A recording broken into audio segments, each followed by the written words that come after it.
आपकी शक्ति के कारण, आपके दबाव के कारण आपके नेता के ऊपर इतना दबाव है, और उस दबाव को वो ये महसूस करते हैं। उसकी एक मिसाल देता हूं मैं आपको। संसद में, भारतीय संसद की यह पहली घटना है कि आपने जिन्हें चुना है वो भी कल ये कह सकते थे अभी हमारे पास ये नहीं है, हमारे पास वो नहीं है, लेकिन जो राष्ट्रीय मुद्दे हैं, जो जिसमें राष्ट्र बचने वाला है, उसमें आपने धीरज खोना शुरू कर दिया। अपनों को भी बताना पड़ता है, कभी कभी अपने भी गाफिल हो जाते हैं सोच के ठीक है देखा जाएगा। नहीं, ये मत करिएगा। इसलिए डराइए, धमकाइए, उतारिए मत। और आपके कारण भारतीय संसद में एक घटना घटी है, और वो ये जानते थे कि लोग विचलित हो रहे हैं, गुस्सा है। हर आदमी के मन में एक गुस्सा है, वो अपने गुस्से को दिखाने का तरीका उसका अलग अलग हो सकता है, लेकिन एक गुस्सा है, ये उनको अंदाज था। और उस अंदाज में उनको समझ में आ गया कि 283 सीटें मिलने के बाद हम बहुत सारे काम नहीं कर पाए, 370 नहीं हटा पाए, राम मंदिर का मुद्दा तय नहीं कर पा रहे, लेकिन हमें कोई रास्ता निकालना पड़ेगा। तो वो भी रास्ता निकाल सकते थे कि आओ एहसान भाई कुछ बात कर लेते हैं। उन्होंने एहसान भाई की बात ही नहीं की। उनको यह एहसास था कि इन्होंने भारतीय इतिहास में हमें दोबारा ज्यादा बहुमत देके बगैर इसी व्यवस्था में से हम कोई काम करेंगे और हमें काम कर देना है। इसलिए यह दबाव जो अप्रत्यक्ष रूप से जो आपको दिखाई नहीं देता, मैं आपको इसलिए बताना चाहता हूं कि 25 साल पत्रकारिता में बहुत सारी चीजें पास से देखी है। संसदीय इतिहास में पहली बार हुआ कि एक ऐसा बिल, एक ऐसा कंट्रोवर्शियल मामला जिसमें संसद के अंदर जरा सी ऊंच नीच हो जाने से सब गड़बड़ होता। लेकिन मैंने कहा कि जब आप दबाव बनाते हैं, पॉजिटिव दबाव बनाते हैं, तो दिमाग चलने लगता है, क्या क्या खेल किया जा सकता है। 370 जिस दिन भारत की संसद में आया, या तो आपने जो कॉन्फिडेंस दिया था इसलिए वो ओवर कॉन्फिडेंस थे, उन्होंने भी कमाल का खेल किया कि हमारे संसदीय इतिहास में जिस सदन में उनका बहुमत नहीं था, उन्होंने पहले वही रखा। और हमारे बीच में से एक वर्ग था, बोले देखो ये दो गुजराती बेवकूफ बना रहे हैं, हम जल्दी नहीं भाई, 700 साल तक आप बंद डिब्बे में रहे हैं, एक दिन में सब कुछ नहीं कर सकते, ये ध्यान रखिएगा। थोड़ा धैर्य रखिए। किन परिस्थितियों में कहां फंसा हुआ है यह आपको और मुझे अंदाजा नहीं है। इसलिए हम घर बैठे बैठे सब कुछ राम राज्य चाहते हैं। लेकिन आपको जो मैंने बार बार कह रहा हूं, 5 साल में एक बार, और वो भी 1 मिनट के लिए स्मरण कीजिए कि मैं क्या करने जा रहा हूं। मैं आटा खरीदने जा रहा हूं, मैं चावल खरीदने जा रहा हूं, मैं किसे चुन रहा हूं, ये मेरा जो 1 सेकंड में बटन दबेगा, इससे मैं किसको बिठाने जा रहा हूं। वो ठाकुर है, ब्राह्मण है, बनिया है, दलित है, ये महत्व नहीं है। मैं जिसके लिए बटन दबा रहा हूं उससे 5 साल तक मैं सुरक्षित रहूंगा, ये सोच के दबाइएगा।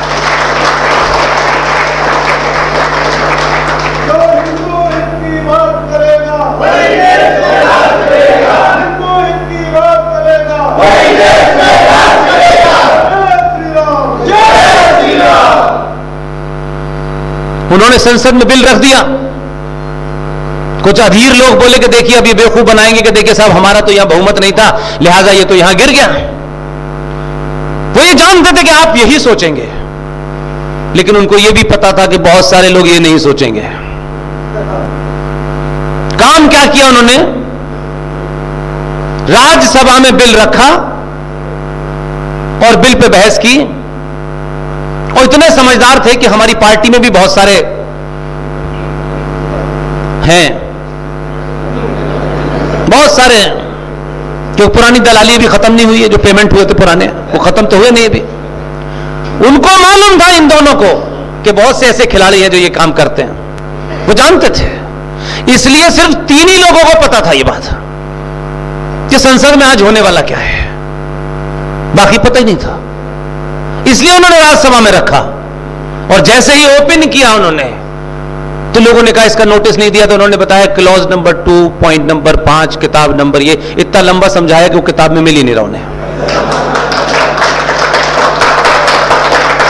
और जब रखा उन्होंने उसको और उस पर बहस होने लगी और अपनी बात रखने के बाद उनका, मैं सदन के अध्यक्ष से चाहता हूं इस पर वोटिंग करा दी जाए।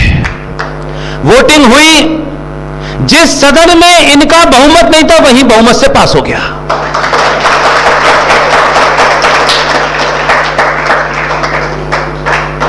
बहुत देर तक लोग परेशान रहे। कुछ लोग पीछे मुड़ के देख रहे थे कि मेरी आलू से सोना बनाने वाली फैक्ट्री के वर्कर कहां हैं। वो पीछे देखते रहे ये लोग हैं कहां। कुछ लोग दूरदर्शन के उस सीरियल को याद कर रहे थे, कहां गए वो लोग। आधे पौन घंटे तक ये समझ में नहीं आया कि भाई ये हुआ क्या, ये जो बहुमत राज्यसभा में हमारा नहीं था, हमारा तो था, ये कैसे पास हो गया। इस पे चर्चा होने लगी और उसके पास होते ही तत्काल संसद की कार्रवाई स्थगित, क्योंकि उसको मालूम था उस गुजराती को कि अब दूसरे सदन में तो हम 303 है, वहां कोई माइका लाल तो वैसे नहीं रोक सकता। तो हुआ कैसे ये दबाव बनाइए। सब काम हम ये जो चाहते हैं ना, जो हमें आदर्शवादी दिखने का बीमारी है, मैच जीतना है बस खत्म। इसलिए बॉल हवा से कैसे जाएगी और धोनी कौन सा शॉट मारेगा इससे मतलब नहीं है। मैच जीतना है। मैच आप हार गए और बहुत अच्छा खेले उसका कोई फर्क नहीं पड़ता। आपके दबाव ने एक गुजराती को जिसे 2019 में दोबारा भेजा आपने, उसने एक ही काम किया। इसलिए कहा कि राजनीति में जब चुने तो यह मत चुनिए कि हम साधु चुन रहे हैं, हम कोई बेटी के लिए वर चुन रहे हैं। जो राजनीति की परिभाषा है, जो राजनीति के आधार है, आपको वैसा ही चुनना चाहिए, जो हर काम में माहिर हो। आपने जब अपना हीरो बदला तो उस आदमी ने एक काम किया जो आपको भी नहीं पता। आपके दबाव ने उसको लग गया था कि 19 से 24 तक ये दोबारा सवाल नहीं पूछेंगे, निपटा देंगे हमें। ये डर उनको खा रहा था, तो उन्होंने अपना दिमाग चलाया और दिमाग भारतीय संसद की परंपराओं को ध्यान में रखते हुए चलाया। और 2 महीने पहले भारतीय संसदीय परंपरा के अनुसार हमारे यहां जो लोग चुनाव जीत के आते हैं उसमें से बहुत सारे लोग विदेश जाते रहते हैं। कभी कोई इजराइल जाता है कि ड्रिप खेती कैसे होती है सीखने के लिए, जानने के लिए। वो जो 2019 में आया है वो पहले वाले से ज्यादा तेज है। उसने 2 महीने पहले 40 मेंबर ऑफ पार्लियामेंट का एक ग्रुप बनाया और कहा कि भारतीय संविधान के तहत, संसद के तहत जो हमारे नए पार्लियामेंटेरियन हैं वो जाएं और नीदरलैंड में जाकर के वहां पर पानी की व्यवस्था कैसी है इसे देख के आए। किसी आदमी ने पूछा, अब उसका नाम मत पूछिए, बेचारा नौकरी चली जाएगी पार्टी में से उसकी, कि भाई ये मोदी जी ज्यादातर विपक्ष के लोगों को ही भेज रहे हैं।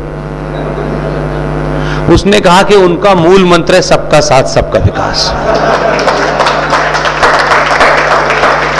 2 महीने पहले उसने ऐसे लोगों की एक टीम बनाई, किसी परंपरा को तोड़ा नहीं, किसी नियम कानून को तोड़ा नहीं, और खामोशी से कहा कि आप नीदरलैंड जाएं, पानी की व्यवस्था देखें, और उन्हें भेजा। और इतना शातिर है, मैं ये शब्द इसलिए इस्तेमाल कर रहा हूं, नेगेटिव सेंस में नहीं कर रहा, ये आपका दबाव है कि उसे शातिर बनना पड़ रहा है। नहीं तो हमने ये वाले बहुत देखे हैं, कड़ी निंदा वाले। उसने ऐसा काम किया कि जिस दिन उसने बिल रखा, नीदरलैंड से लौटने की फ्लाइट भी नहीं थी।